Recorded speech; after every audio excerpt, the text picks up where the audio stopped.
I started making music as a goofy kid, just trying to rap, mostly because I thought that's what black kids were supposed to do. As I evolved musically, I realized it wasn't just about rapping that I love. I fell in love with the process of creating, experimenting with different genres, trying new sounds. Even though I've always stayed rooted in hip hop, I started discovering something I didn't expect. I really love making conceptual music, like asking questions of what if Prince made a hip hop track today? Or what would it sound like if Buddy Holly did some hip hop or rap? How would that sound? Sometimes these concepts go even deeper, like shining light on men's mental health and the reality that nobody talks about, the shockingly high suicide rate. Or more recently, retelling biblical stories through hip hop with the Holy Spirit guiding my message. But it wasn't the concepts themselves that I loved, it was capturing the essence and the emotions of these concepts. If you have a favorite song or album that you think highlights extreme levels of conceptual elements, I would love to hear about it down in the comments. As you can imagine, making conceptual music can be quite a daunting task, especially if you haven't made a song like that before. So you're going to come across some challenges, and I've come up with a couple of ways in which you can overcome these challenges, or the way that I deal with some of these challenges. The first is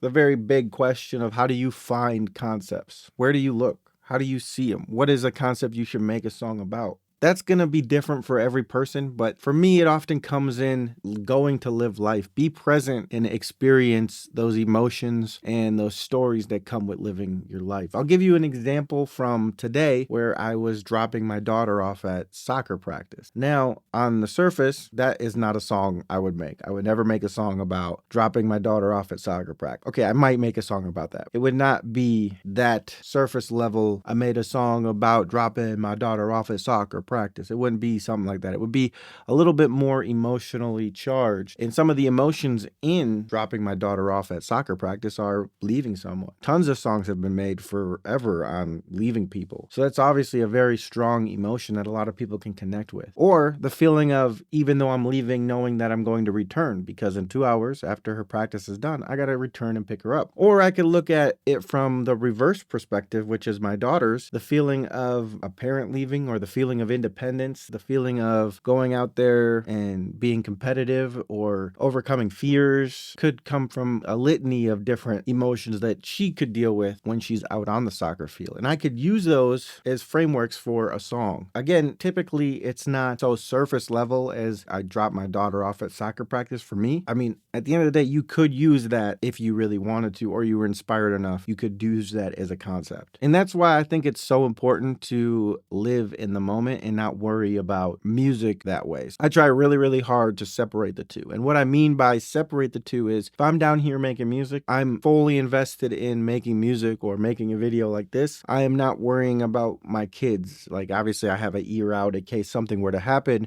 I could hear if the kids are doing something that they shouldn't be doing, or if my wife is having troubles with something. I know about those things. But also on the flip side, if I'm up there with the family or outside with the family, I am in that moment fully. I'm not worrying about finishing a song down here or working on a video down here. If I am with them and I'm focused on down here, I know in my head I need to go downstairs and work on that music or that video, so that way I can get it off of my conscience and then I can go be present again and be a better father. So it is important to live in the moment. That's kind of a side note, but I think it is important because some people do struggle with that. The next challenge that a lot of people have when it comes to making conceptual music is, how do I make it enjoyable? Now, this goes for both conceptual music or music in general. Make it to where it's something that you would like. If you had a playlist full of your favorite artists of all time, your favorite songs of all time from across all genres, and you threw your song into that playlist, would it fit? If it wouldn't fit, or it wouldn't be something that you would listen to, if as soon as it came on you would hit skip on your own song in that playlist of songs that you love, then it's probably not an enjoyable song to you. And if it's not an enjoyable song to you, then what is the real purpose behind making that song? If you're just trying to make a song for the masses and what you think they want, I think it's going to come across as less authentic, a little bit more cold, because you're not trying to build a song with passion. You're trying to build it for a business. And there are some people that are able to do that. I just think that is not something that I would personally want to champion. The last challenge, especially for me, is how basic is the concept? Does it meet the threshold or the standard that I want for my music? I want it to be a puzzle. I want it to feel like an escape room. I want it to feel like there's stuff hidden within the lyrics. There's secrets. There's meanings that people aren't going to necessarily grasp on the first listen. I want them to listen to a song on the 10th time or the 20th time, or, if somebody's crazy enough, the 100th time, and come across or come away with something that they've never heard in the first however many times they listen to the song. I want my song to have that kind of depth that some of the greatest stories in the world have when it comes to the concepts built within the song. I try very hard to make sure that there is a certain level of depth to the lyrics that I do write, because that's the type of stuff that I enjoy. Again, kind of going back to the second challenge is how to make it enjoyable. This is what's enjoyable to me, is stuff that is more convoluted or is more non-surface level. Obviously, I want it to be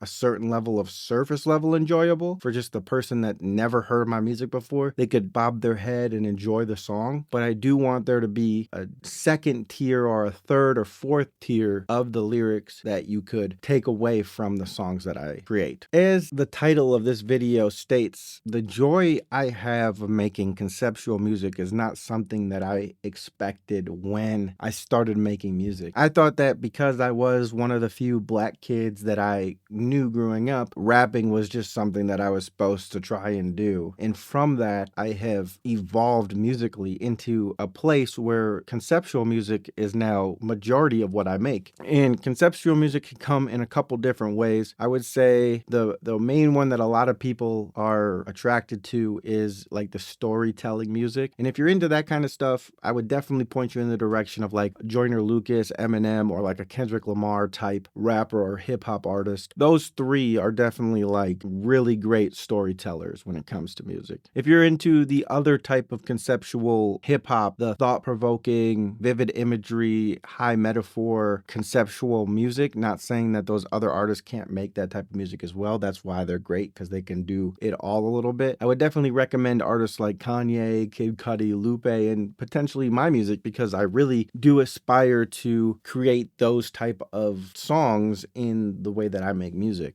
If you want more behind the scenes videos, music theory discussions, or whatever this video is, please hit the subscribe button. And until the next one, peace.